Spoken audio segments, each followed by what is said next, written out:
Hi, everyone. Welcome to Ocean Rock Podcast. Today I have a very special guest, Jeremy Jackson.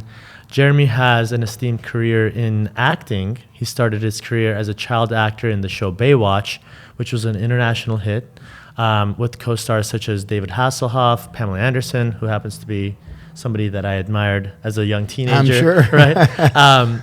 And then, he hit a drug addiction, dealing with mental health issues, family issues. We're going to talk about all that today.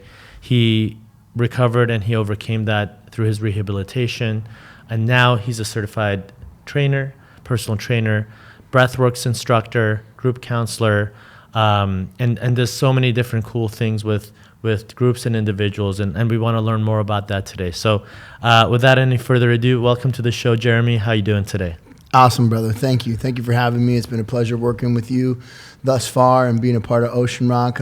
Thanks for the opportunity. Yeah, no, it's been great. Jeremy does one of our groups, and it's based on breathwork, so you can talk more about that. But one of the more popular groups of our program, everyone's excited to be in the group, and really they take a lot away from it, as far as the different disciplines and education that they learn. It's both a practical thing, but it's also an educational component to it as well, of how to deal with stress and anxiety and fear in a healthy way, rather than dealing with having to go with drugs or anything of that nature. Absolutely, right? Man. So why don't we actually start with the origin story? Okay. How did we get here? So we talked a little bit before the show, and you were just telling me about your upbringing. Single mom. Mm-hmm. Dad was a drug addict. Mm-hmm. Wasn't in the picture. Tell me a little bit about your childhood growing up before you got into Baywatch and all that. Cool. Absolutely, man. It's interesting because, looking back, I definitely had this this disease of restless, irritable, and discontent. I was always on a quest to find the secret to life, this thing outside of me that I assumed other people knew about, but I must not know about, because they seem to be okay and or happy moving about their day with some semblance of, expectation, a purpose, and I didn't feel it. I felt stuck and alone and, in pain and confused and insecure. So I really started going very introverted, and I'd lock myself in my room for hours, and I found kind of creativity where I would make little mixtapes and do mini radio shows, and I would practice dance moves and just isolation, music, creation, playing. And from an early age, I started mixing household chemicals. Oh. Anything that my mom told me was dangerous. Don't touch that. Right. I was, she said, don't touch it. Right. That must mean that this is a thing that could make me happy. Right. Because I'm not happy. And if you were telling me not to do it, maybe you don't want me to be happy. I felt like everybody wanted me to be miserable. Comparing my insides to other people's outsides, we call it in recovery, right? So a little bit of bleach, a little bit of pine sol, a little bit of ammonia, a little bit of Comet, a little bit of, anything I could. I was melting plastic bowls, and potentially discovered huffing without even realizing I was discovering huffing. Right. You were just trying to be creative, but in a... Just trying to seek this, what do I have to mix together? What do I have to do? I was sticking stuff in electric sockets a lot. I was starting fires a lot. Right. And so electrocution is kind of like a little bit of a buzz. It's a little bit of a jolt. Rush, you know? And, I joke around and tell people that my addiction later on in life was not much different than sticking stuff in electric sockets. I mean, I'm in diapers, man, and I'm sticking bobby pins in electric sockets. Right. And I'm blowing out the socket, which creates damage to my household, which pisses off my family, which hurts me, yet I'm going to do it again because I'm too curious if there's a different way I can do it that won't create the damage or that I'll get away with. Right. So I'm obsessed with doing it again, even though I hurt myself and the people around me, right? So maybe the butter knife won't do it. The bobby pin, it has a rubber thing on it. I wonder if the rubber thing will stop it. Right. Bank. Right. And I stuck a fork in a dryer outlet. I climbed up on the washing machine and I stuck it in a dryer outlet. I blew myself across the room because I was little. Yeah. You know, so that was my bottom like what, with electric. 3-4 years old? Yeah. My bottom with electric sockets Wow. was sticking something in the dryer outlet. And, you know, that just carried on to continually seeking stuff, which to change my inside. Right. And that's really what led me into entertainment, because I found approval. I found attention. If I could sing really good, if I could tell a good joke, if I could have it was the attention that Yeah. you were getting, that you're like, oh wow, people are watching. Yes. Yeah. People approve of me. I'm getting affirmation or confirmation that I'm meant to be on this earth, because inside I don't feel like I am. Right. So I got really, really viciously dedicated to that craft, like most addicts do. If we find something that works, we're all in with it. Right? So I went all in with singing and dancing and telling jokes and learning accents and doing dress-ups and doing dance routines and memorizing songs and doing them in front of people. And I'd get tips, and, you know, guys would say, hey, kid, good job. Kid. Oh, okay, I belong. I guess I'm not worthless. You know, I guess this is not all for nothing. So that drive to win the approval and applause of other people is really what honed my craft to become a pretty successful actor later on. Right. And you're still a kid. So, I mean, how did that's even before you were an actor, right? And exactly. Like, and that whole mentality of, you know, I want to try things differently, and I'm going to keep, you know, changing and modifying and improving. And then, you know, without you knowing that that's actually a craft that you were building, right? Exactly. But, you know, there was this destructive component to it, right? So then when did the Baywatch opportunity come to you? How did that arise? So, you know, this might be a good soundbite for you later, but, you know, I've often told people I'm not the way I am because I was on Baywatch. I was on Baywatch because of the way I am. You know, like so many people assume, oh, he was because he traveled the world and because he was on a #1 TV show, this is his character, this is his attitude. But it's like, no, they picked me because like, oh, this is the character we want. I was already on fire for being a big personality, for winning, for winning friends and influencing people. That was my drug. Right. And you were, how old were you then? Well, I was 10 years old when I got Baywatch. Okay. I was, playing around with friends and started acting when I was 6, but on this day I was playing around with friends and my mom ran out to the pool and she said, you got to audition for this show. It's the one with the Knight Rider. I was like, oh, Mom, I don't want to go. I'm like playing with my friends. She's like, no, we got to do it. It's perfect for you. You know, because I lived in Orange County. I already boogie boarded. I was already at the beach. I had a single mom. Hobie was a single dad. And these Hollywood kids are a little bit different than coastal kids. You're in that setting already. It was like me already. You know? So I showed up with sand in my shoes and sun-bleached hair, and they're like, holy crap, here's our guy. That's Hobie, That's so cool. That's so cool. So then, so you got the role. Got the role, man. Got the role. And then, so what was it like meeting David Hasselhoff, who's already an international superstar? Yeah, it was a big deal. I mean, I've been watching Knight Rider in my car seat. You know, I had the Knight Rider big wheel. He was my. I mean, we're similar ages, so that was I was watching all those shows, and we had Airwolf, which was a different Airwolf, Knight Rider. You know, you had Baywatch, obviously. Yeah. Well, what was the other one? The Airwolf was a big one. I forget. There was some good shows back then. Yeah, but that was with Michael Dudikoff. A-Team was good. No. So, and what was a $6 Million Man or whatever? Yeah. The Bionic Man thing. And so it was a big deal, you know? And I walk in and I'm meeting like the icon, the cool of cool. Right. And because I was so enamored with becoming cool, becoming strong, becoming needed or wanted, my idols were basically David Hasselhoff, Michael Jackson, Elvis Presley, like Jean-Claude Van Damme, freaking Stallone. Love Van Damme. It was like, these are the guys, right? If I got to grow up and be like one of these dudes, because these dudes, women love them. These dudes get attention. These dudes have the it factor. And whatever the it factor is, it looked like a drug to me. It looked like a thing that I had to find. So meeting him was like super, super cool. That's so cool. Yeah. So what's interesting, I'm so curious about it is, you grew up with a single, excuse me, you grew up with a single mom. Now you get this role where you're the son of this single dad, and it's a TV show, but you're spending time with David Hasselhoff. I think you and I was just reading before the show, but you and David Hasselhoff did more episodes of Baywatch than any other actor, right? And so, was he? What kind of father figure was he in your life for somebody who was lacking that at home? Right.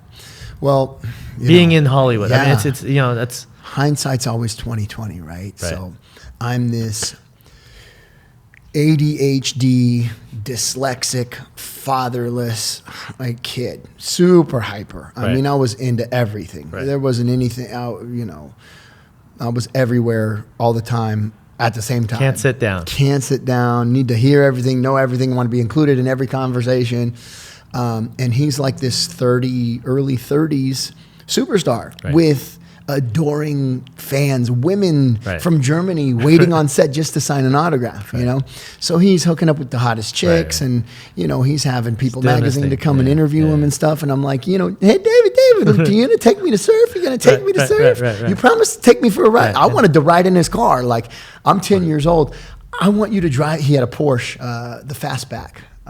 I forget what, the 944? Is that what it is? I don't know. Yeah. It has a hatchback. I know what you're talking about, though. He had one of those, and like every day, all I wanted was for Knight Rider to take me for a drive in his car. Just go down PCH. Imagine sitting, how many times have you seen the show, right? Yeah. Knight Rider, and then imagine sitting shotgun with Knight Rider. That was my dream. So he's like, geez, kid, like, come on. He really did the best he could. Right. Thanks to some inventories, I could see that I probably would have done much worse in his shoes. Yeah.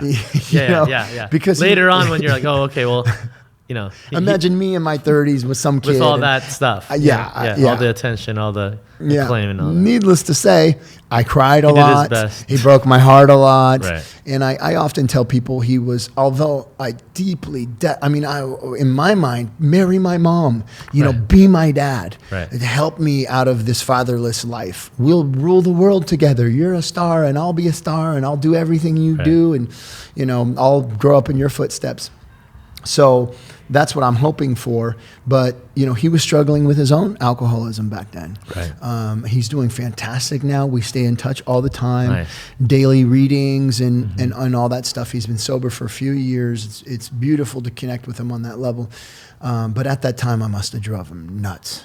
I can see that. Yeah. So I often tell people he was much more like an older brother. Right. Than a father figure. And I mean, the young 30-year-old guy, that's in Hollywood. That's, I can't.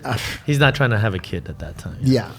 All things said, he did his best. Far better than I would have done. There you go. So then, dysfunctional and plenty of traumas there, though. Right. That I got to deal with, which is beautiful. And I mean, that cast that was on that show, I think.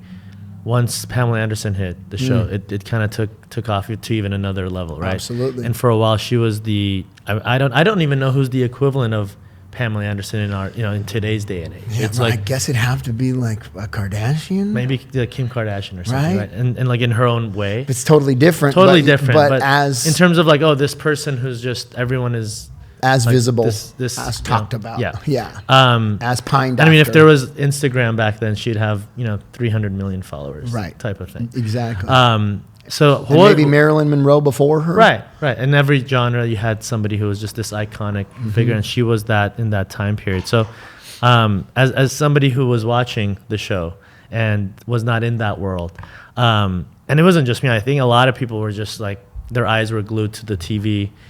Looking at Pamela Anderson and just kind of watching her, and then you had her with the Tommy Lee and then all that stuff. So I guess where I'm curious about, and then I want to really focus on what you've done since then. But it's just such a fascinating thing. You don't get the opportunity to kind of hear about this thing. So what was she like? I mean, when you first met her, and then just kind of throughout the different seasons that you guys were there, while she was also getting all this attention and the paparazzi and all that type of stuff.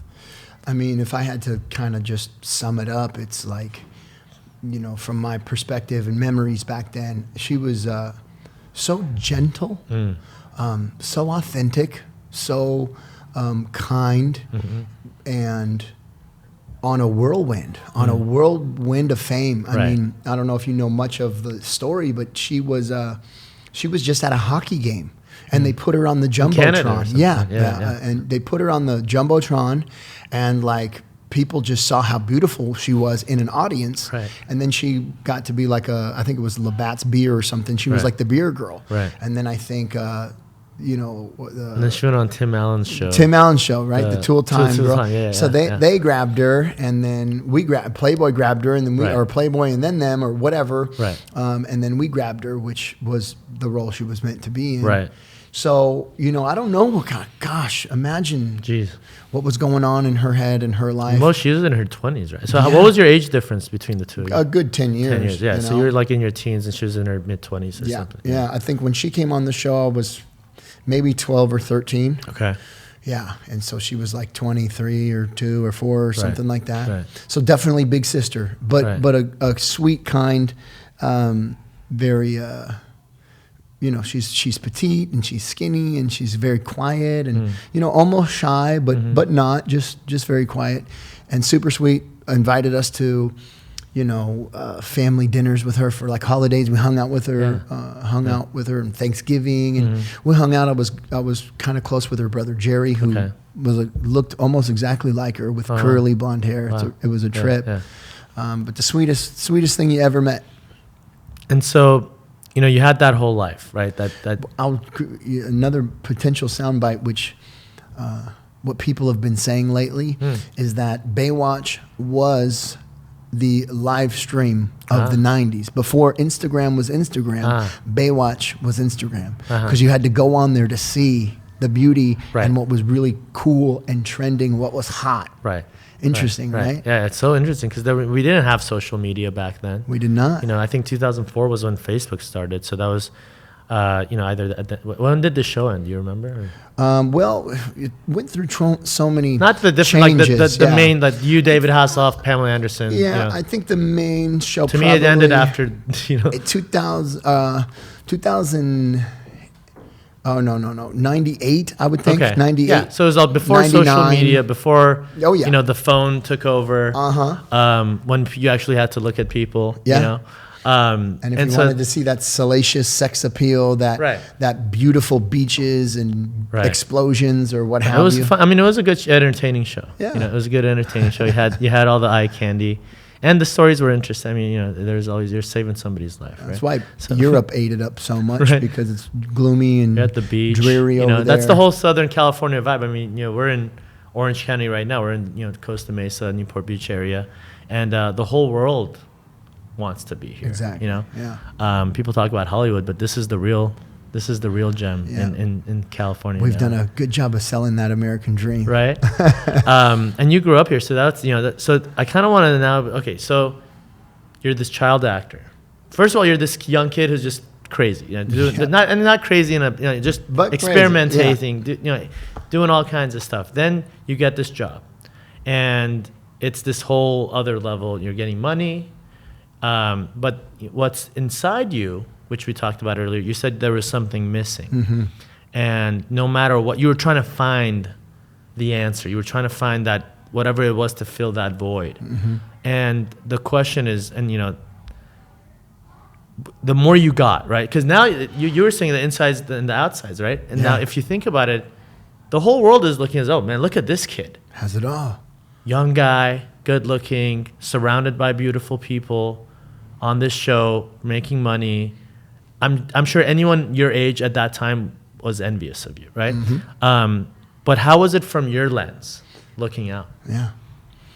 Well, I don't think I ever really took any time to appreciate where I was at or what was actually happening. Because every time I would get that new level, like you talk about, I was only looking to how it needed to be better, how it wasn't enough. Whether it was from, body or, 12 years old and wanting to have a six pack. Right. to being paid less than everybody else and wanting to get more money, or being the smaller picture on the cover of the teen magazine, and why am I not the bigger picture? What am I doing wrong? What's not enough about me that kid, Jonathan Brandis, the Jonathan Taylor Thomas, JTT, NSYNC, whatever's going on at that time. What do I need to do to get the bigger picture? I'm failing. Yeah. I'm failing. It's not enough. So you're doing better than 99.99%, but enough. you're worried about that 0.01% doing better than Exactly. So from my lens, it was, anxiety. It was, criticism of self. It was tireless trying to do better. And at the same time, trying to have like any kind of real friend life, sports, kids back home, which basically, if I wasn't on the set in Malibu making a bunch of money, or if I wasn't touring in Europe with screaming, adoring fans, I was at home getting beat up, getting plotted against, planned against, being the girl that I liked being sought after super hard by other people to prove that they could steal Jeremy Jackson's girl. Right. It was a full-blown assassination back at home. Right. So I'm either in a sea of screaming, adoring fans, right, or I'm back home being taken advantage of, backstabbed, and beat up. I mean, teeth knocked out, nose broken, Jesus, stolen from. There's no peace of mind. Hobie doesn't need that bike. He's got 3. Take him. Right. So the older, dude, I was getting ran through. Jesus. It was really weird. Man. I don't know how I survived it. I mean, that's just a lot to go through as a teenager, Yeah. And it's like nobody really understood that, and it's like, oh, we feel so sorry for you, sorry for your success, and while we're all struggling, but it's like everyone has their own story and everyone has their own journey, right? And you can't judge or you can't compare. What you were going through for you was devastating, and it was all this stuff that all these glitz and glamour couldn't fill that, and frankly kind of shines a light on it and makes it worse, right? So when did the drug, because you I think we talked about it earlier, but when did it go from, okay, I'm just maybe upset, maybe depressed, maybe confused, to I'm going to start doing drugs and seeing if that's going to make me feel better? It was a pretty slow progression. I mean, we're talking, I'm 9 years old, 8 years old, right. Slow progression from my extreme point of view, to, from the mixing of the chemicals to sneaking out, running away from home, any type of calamity, any type of rule breaking, that I would get a little bit of an adrenaline rush off, or a little bit of a dopamine release. So really kind of just started with cigarettes, really. The hiding of, sneaking out to smoke one. The cigarettes really didn't do anything for me. And I thought, why do people even do this? It's not, they're making it look like it's changing their paradigm, but I still feel the same. Actually, I feel a little nauseous. So, me on my own, I started dipping cigarettes in nail polish remover, and I would wait for them to dry because supposedly that's dangerous. It's chemicals. And so I would smoke the cigarette with the dried nail polish remover on it. Didn't do anything. So it's like, okay, on to the next. And then there was this lady, and she would always come home, and I would smell this funky smell in her car. My mom said, stay away from her. So I was like, okay, that means go check it out. So I broke into her car because she left it unlocked, and I found these little things in her ashtray, and I smelled them like, that's the smell, you know? So I collect her little roaches. I'd go in and just take a couple all the time. Every time she'd come home from work, or every week or so, I'd grab 3 or 4, and I'd smoke her roaches. And so it was weed really that gave me the first head change. Right. Drinking alcohol with friends. So that got to weed and booze is the answer to my life. Right. I found it. I'm going to smoke weed every day. We're just going to skateboard, snowboard, surf. We're going to smoke weed. We're going to do keggers. I got the money. Don't trip. 16-year-old friends got the car. I'm 12 years. I don't know, 14 maybe. And I'm buying the kegs, and I'm paying for people's cars to get out of impound. And, so it was the booze and the weed for sure for a good amount of time. And I knew that drugs are really dangerous. I was scared to die if I ever tried them. But somehow, somebody said, hey, take this ecstasy or whatever. And it was like in a club. I was like, what is it? By the way, I was going to clubs starting at like 14, Yeah. And they said, no, it's natural, extracted from like sassafras, or it was like, it's from the plants. Right. It's and good like, for you. It's good for you. I was like, it is? Okay. And I ate it, and then I felt great. And my friend said, dude, like that's got Coke and meth in it, and it's a little bit of heroin. It's got like everything in it. And instead of being scared, I was like, I didn't die. Yeah. I guess everything's on the table. Right. So then it was really into Coke. And man, I'm a loyal guy. And I'm doing Coke every day until I crash and sleep for 2 days. But then it's on another 3, 4, 5 day run, and another crash and a run and a crash and a run and a crash. Gushing blood, can't get anything to stay up my nose. Jeez. One time I got beaten to a pulp. I mean, my teeth were broken out. My jaw had been busted. I had open wounds all over my head. And my nose was broken and so bloody, and I was still trying to sniff Coke. It's like I could have smoked it. I could have shot it. I could have put it up my butt. I could have eaten it. Right. But I'm so loyal that I got to keep trying to sniff it. Right. Like I can't break character. I'm so committed. And I remember everybody at the party left because I was like this, toothless, stitched up guy that's like trying to pack it in with a pencil. Jeez.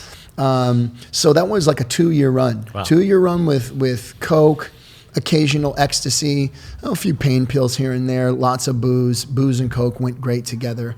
And one day I ran out of cocaine, and I was dating this girl at the time. And I remember getting really frustrated. I felt like everybody at the place we were at was lying to me, and they really had Coke, but they didn't want to give it to me. And I remember... They're not sharing. Yeah. How is this possible? Nobody knows anybody. I give everything to everyone, and they won't share with me. Thank you. Yeah. So she was like, you got to do some of this candy. Do some of this candy. Yeah. Like, candy? What is candy? It's like, crystal. I'm like, what the frick is... I'm talking to my friends, what's crystal, dude? Right. And they're like, it's like meth, like speed. I was like trailer trash stuff? Yeah. Ugh, never. I'm a distinguished gentleman. Yeah, only Coke, yeah. And, I got desperate enough to try some of that. And when I did it, I was like, ooh. Uh-oh. Here's the money shot. Uh-oh. This is great. Yeah. And I think it took a little bit of time for me to not do Coke anymore and only do that because I was doing them together for a little while. And then when I started doing meth, the booze was out. I couldn't even remember to drink water, let alone if I cracked a beer. 3 days later, I'd be like, the beer's still full. Right. I'm so high, I haven't even eaten. Going to psychosis. Yeah. Yeah. So, and then, then I was loyal to the foil, as they say, with the meth, which I did smoke a lot of meth on tinfoil. But that was another 2-year run that brought me down a lot faster, obviously. And I got my first experience with recovery at 20 years old. So my teens, I don't know, I must have gone to 6 rehabs. Wow.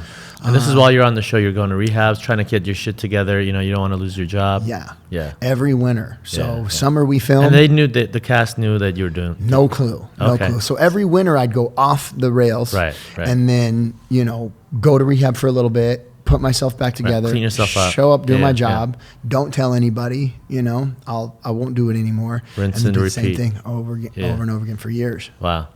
That's fascinating. I mean, that's because you could keep that kind of secret, for a while, right? Yeah. And it was just kind of your outlet, when you're not on the show, all the pressure, all the stress. And then was there a time where it all fell apart in terms of kind of the cat was out of the bag? Yeah. So one day I didn't pull the plug soon enough and I couldn't get to sleep. And I took a bunch of Xanax to get to sleep. My girlfriend at the time, the one that told me, do the candy. While I was asleep, she took a Sharpie marker and literally drew ivy all over my body. And I woke up in the morning I got to go to work, and I'm covered in Sharpie marker. Yeah. And I got to go do a multi-million-dollar day at one of the biggest TV shows in the world, where I'm supposed to be, handsome without your shirt on. surfer boy, without my shirt on. Hadn't slept for 5 days. I got like a couple hours of sleep. Yeah. And I was like, I can't bring the meth with me. Like, I don't want to do the meth on the set, you know? Right. Trying to have some boundaries. You've been disciplined so far. Failing miserably. But I showed up, and, that Xanax is in your system bad. And I remember trying to do my lines, and it was like marbles were in my mouth. I couldn't pronunciate. I kept messing up. My nickname was One Take Jeremy. Oh, wow. Because I could just nail it. First take, boom. Everybody loved me for that. I saved the company Millions. A lot of money. I saved them a lot of time. Yeah. And that's how a lot of addicts are, man. We're go-to guys. Right. We're the ones you can rely on and count on when we're on our game, right?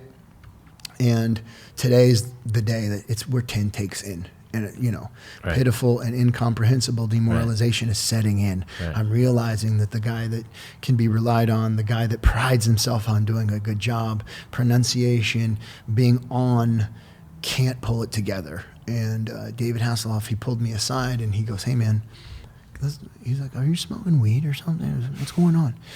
And I just remember this, terror, bewilderment, frustration. Is there another one? What's the other one? The four-headed horseman? Yeah. Is it three-headed horseman? And I remember being confronted with the opportunity to unburden myself of my deep, dark secret. And it's like, because he started at weed, I felt like there was no way I could tell him that I'm smoking crystal methamphetamines out of a glass pipe with a torch, like it's so druggy.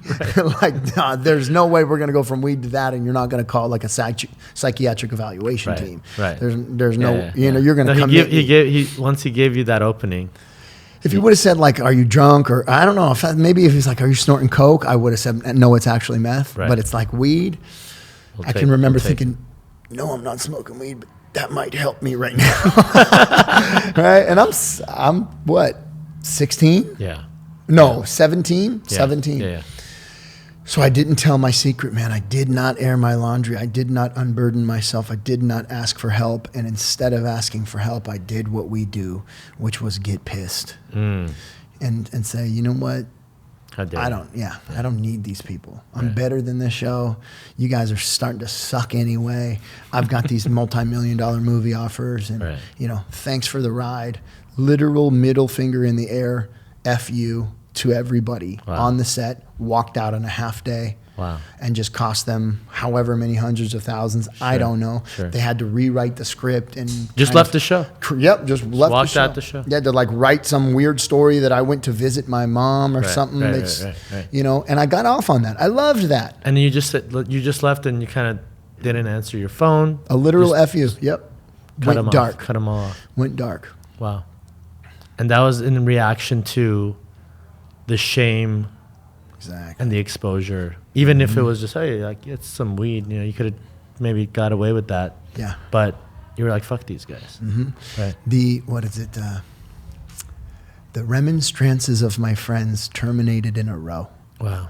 The people who cared and really tried, stick with me, ended with a fight. A row is an old terminology for a fight, either verbal or physical. Right. So it was a fight. You just walked out, and then and then it just kept going down from there. Yeah, that's when I really just kind of decided a downward to go. Spiral. Well, there was nothing to hold me on to some semblance of at least having 3 months out of the year where I wasn't killing myself. Right. Now the party was on. Right. It was a no structure surrounding you. Infinite spring break. Right. So then you just keep going. So at what point? And I mean, we've gone through a lot of this so far, but so we don't need the play-by-play of the next few years, right? So I mean, we can just imagine. Okay, this happened.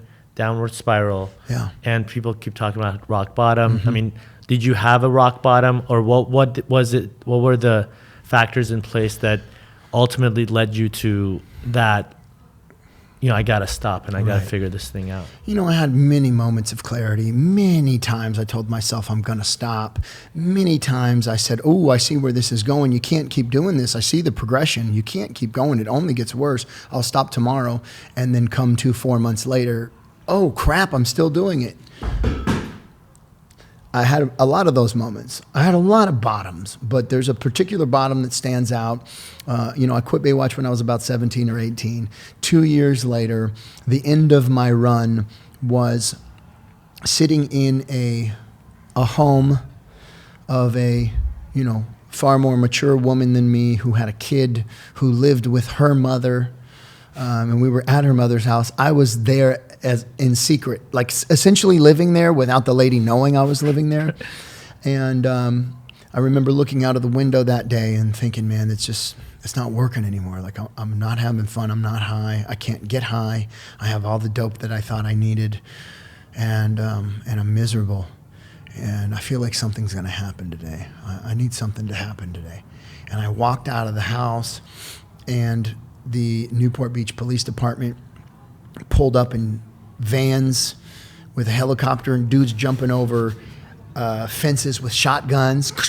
And I'm all undercovers all coming out. Jeez. Like, oh crap! What did I do? I got arrested on a sting operation. They had been watching me. They busted somebody who bought drugs from me. Right. That guy who bought drugs from me said that I was cooking the drugs, which I was. And they arrested me for manufacturing methamphetamine. And they arrested me as I'm sitting there with my hands behind my back, like I've done far too many times, realizing, oh my gosh, what have I done? I don't know why clarity hits so clearly when you're already arrested. And they were talking to me like, look at yourself, kid. Like I grew up in Newport Beach. Right. They know me. Yeah. I've had little run-ins, little stuff with them. Yeah. And what are you doing, kid? Yeah. What are you doing? Look at yourself. And I remember, man, 10 minutes ago, I was convinced that I was not high and could not get high. Right. And in this moment, when you're talking to me, my lid is stuck like that. I'm like,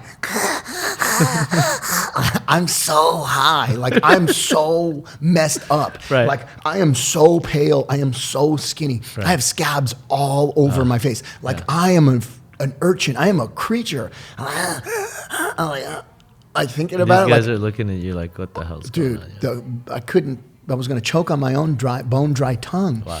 And I realized, I actually thought about it. I go, I don't know, what is wrong with me? Like, why am I getting arrested right now? Right. And I said it, and I thought it, even though I'd been in rehab multiple times, even though I had gone to AA meetings multiple times, for the first time, it became clear to me, I'm an addict. That's why. You accepted it. It was the only right. possible solution. Why am I not driving a Lamborghini right now, living in Crystal Cove with my own money and a beautiful chick? Right. Why am I not? I could have totally had that. Yeah. You had a head start compared to a lot of people. Yeah. Why did I turn down A Walk to Remember with Mandy Moore, which was $1 million movie deal that it was meant for me? What? For a hit. Because you wanted to get high. Whoa. Yeah. Oh my God. It was like a breakthrough. Goes back to when you were putting something in the socket and, blowing you across the room. My bottom. Right? Wow. Oh man. Oh man. Anyway, so that's just I think people watching this are like, this is fascinating. I mean, this is just so interesting because, to hear from your perspective, and I'm sure you've been on lots of shows and you've talked about it and you've been in magazines, but I mean, for me, to hear it coming out of your mouth and just in this forum, especially in light of what we do, right? I mean, I think one thing we've realized, in Ocean Rock and in other programs where we do detox residential, Ocean Rock's a virtual IOP, is a lot of people, there are some people, it's their first time in rehab and they're trying to figure it out. And depending on where they are in their life, it's a different experience. But there's so many people who, relapse and they kind of go back and forth and ultimately are in rehabs in and out and trying to figure it out. And you're kind of fascinated just observing this because you're like, they don't want to acknowledge. You just said, it came out of your mouth, right? Yeah. I had this light bulb moment where, okay, I'm an addict. Mm-hmm. And now what do I need to do to work on that? Yeah. And I think so many people are in rehab, they're getting treatment, they're in therapy, and they still haven't accepted, I have some problems, I do some drugs, or I might drink, but it's not, this is something that's going on in my brain. This is some form of, whether you want to call it disorder, disease, at the end of the day, there's brain chemicals, and that you're just wired, and there's a genetic component. Yes. Yeah. And there's definitely not just, okay, well, we're all the same, and I just chose to do this, right? It's not. There is a choice component to getting better, but getting to that state of mind once you've had that first whatever it was, then it's like your brain wires are now like, oh, this is out there, hardwired now. You know what I mean?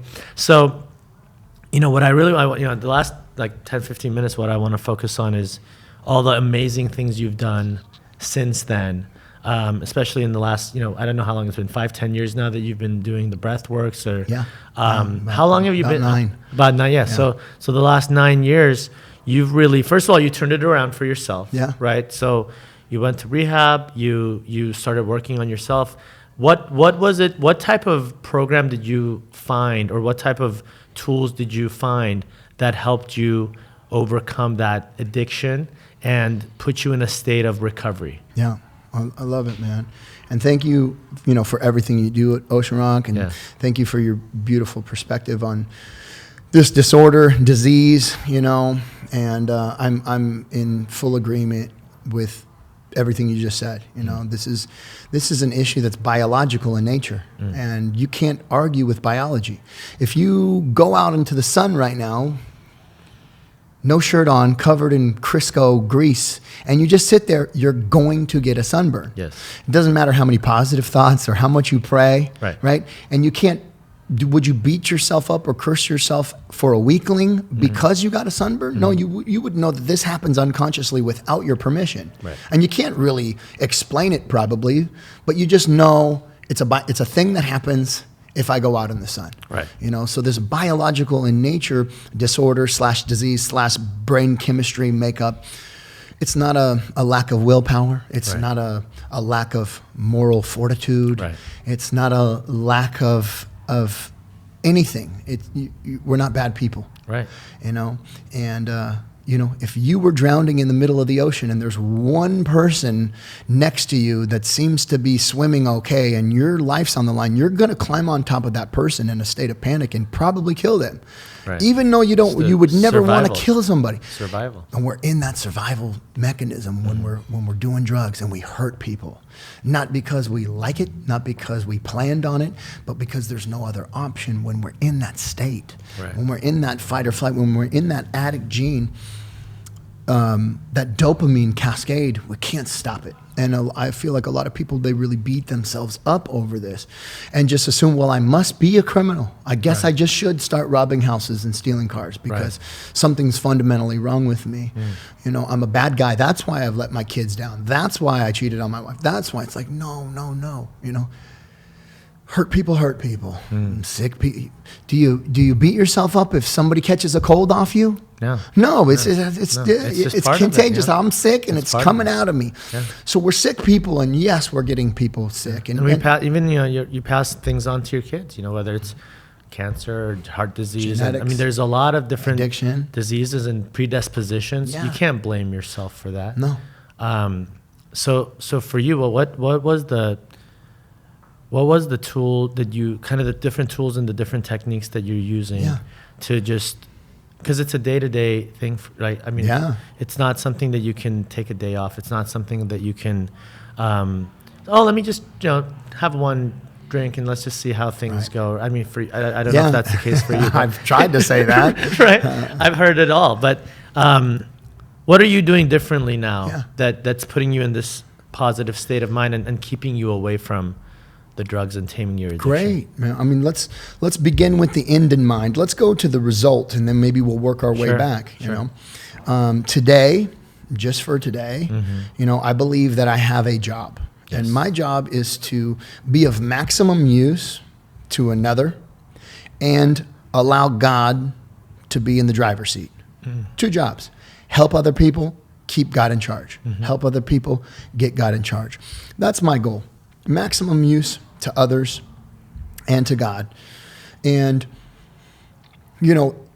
I do that work, and then I look up around my life. I'm like, holy crap, I have everything I've ever wanted. Yeah. So because we have a disease that's biological in nature, it needs a biohack.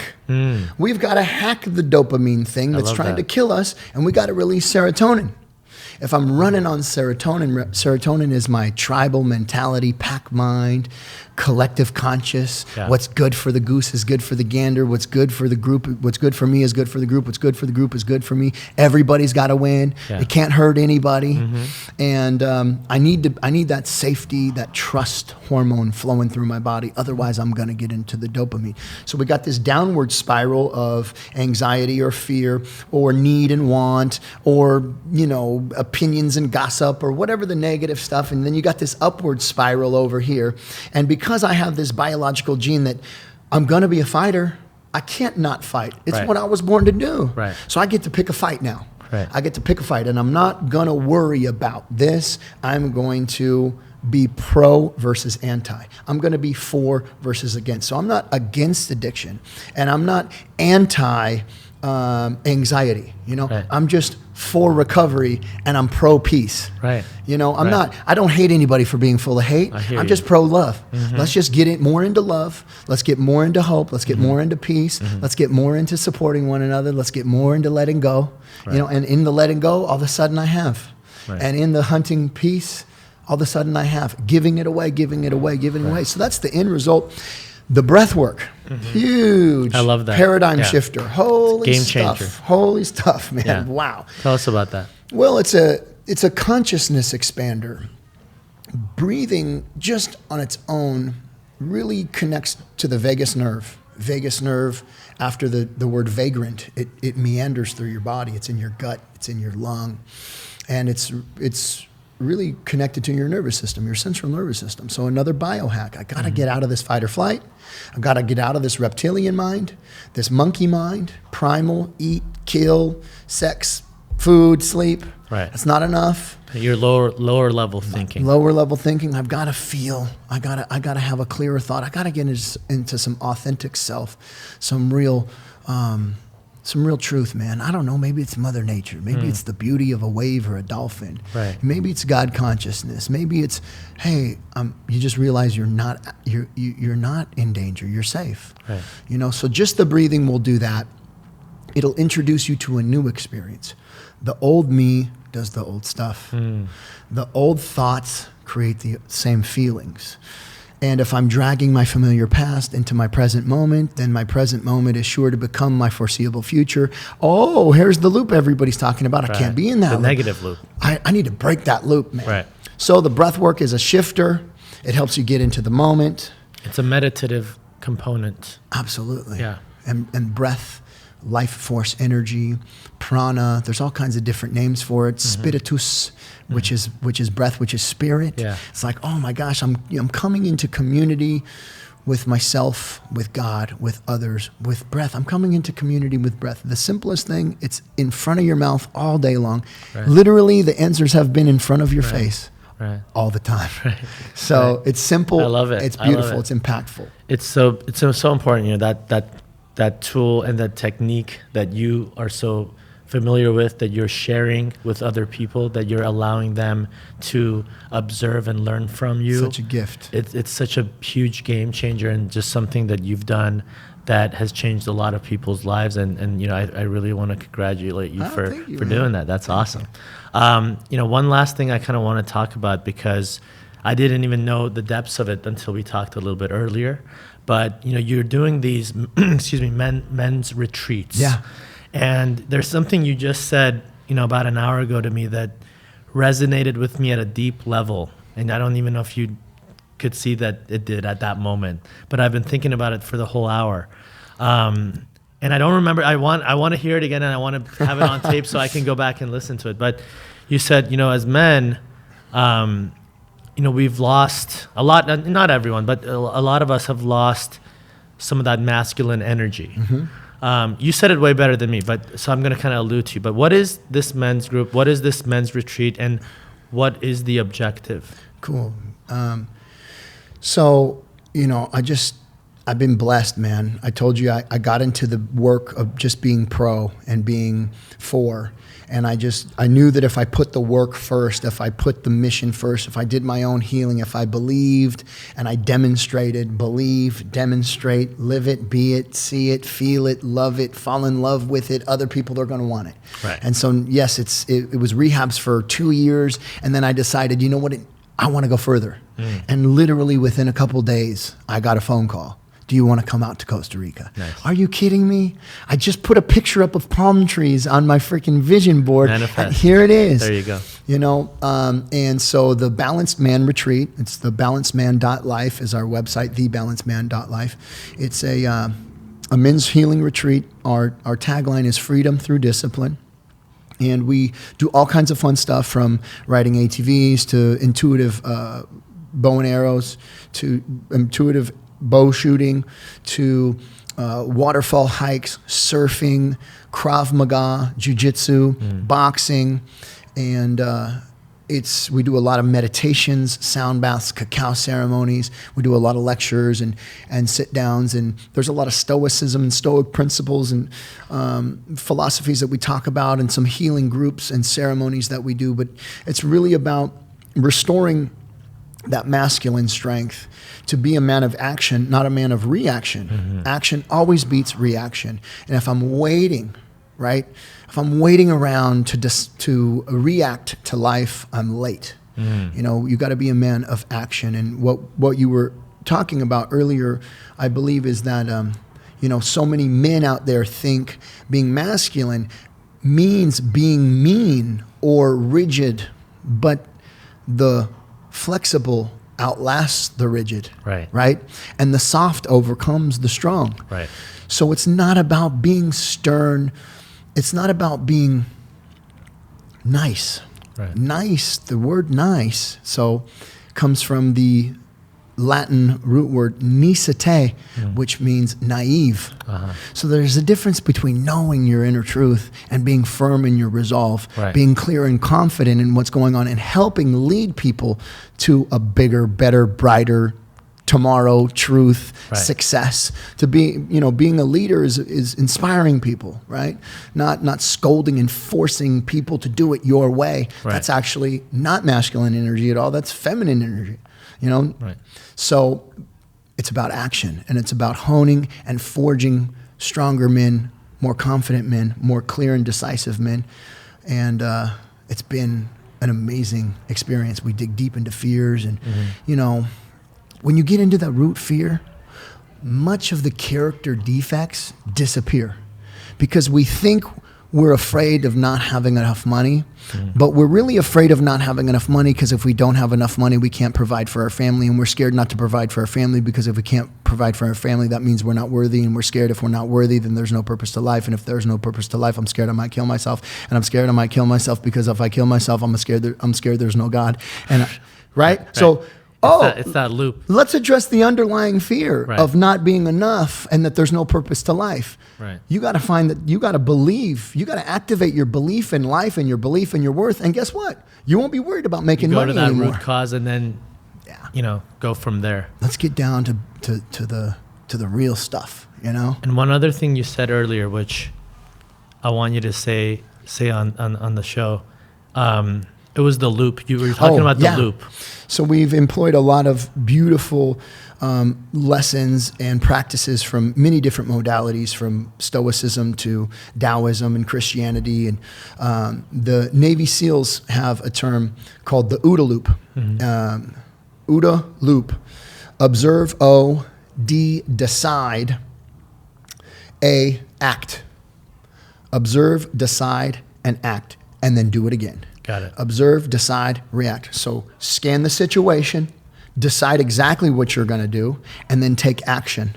And then observe the new situation. You just keep doing that. So it's a process of becoming less of a reactor and more of an actor. So that's the OODA loop, which is observe, decide, act, and then keep doing that over and over again. What's this new situation? You know? I love that.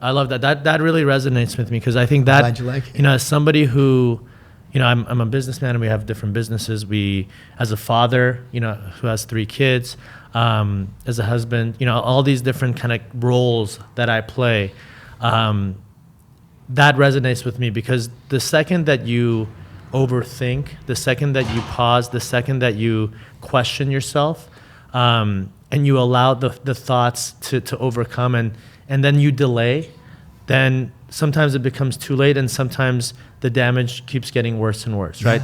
In any of those environments. And so, you observe a situation, you identify what's going on, you then decide what you're going to do, and then you act on it. And I think the problem is a lot of people might do steps 1 and 2, right? But when it comes to step number 3, that action is the most difficult piece of it.